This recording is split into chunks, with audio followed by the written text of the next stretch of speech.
They don't need to control the press. They just need you to stop trusting it. And President Reagan got that started when he eliminated the Freedom Doctrine, which was a 1949 law that ensured news outlets broadcast facts and balanced reporting. Eliminating the Freedom Doctrine legalized lying in the news. This step of dictatorship is so well established in the US that people think it is normal. And actually, it is normal in Russia, Iran, and North Korea. Authoritarianism doesn't start with shutting down newspapers. It starts with planting doubt, labeling facts as opinion, broadcasting clearly false information and calling it true, and then calling every critic of that fake news, creating so much chaos that people aren't sure what's true, what's not, and they stop caring. Since Trump took office, press freedom in the United States is being eliminated. U.S. police arrest more than one journalist a week on average under the Trump administration. Newsrooms are threatened. Only news outlets that promote red, Republican, Russian propaganda are given access to the White House and the president. Trump labels legitimate, balanced news outlets as enemies of the people, a quote used by every dictator. And it's not just Trump. The entire Republican Party sees journalism as a problem, not a pillar of democracy, but a defender of freedom that must be silenced.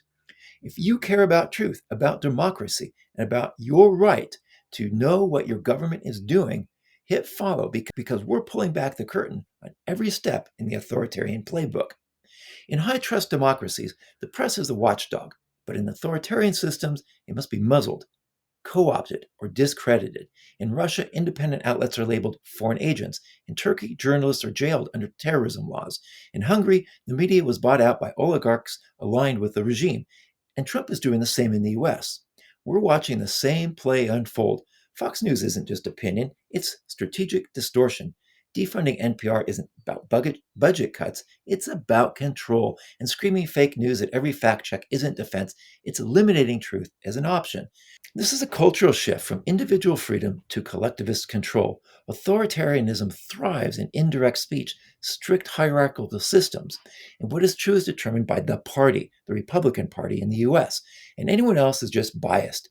The first step isn't to ban journalism, it's to bury it under the noise. So you give up, you stop asking, and the only truth left is theirs. And that's how it begins. Then it's full control of the news. Don't let them win by tuning out. Truth still matters. Press freedom still matters.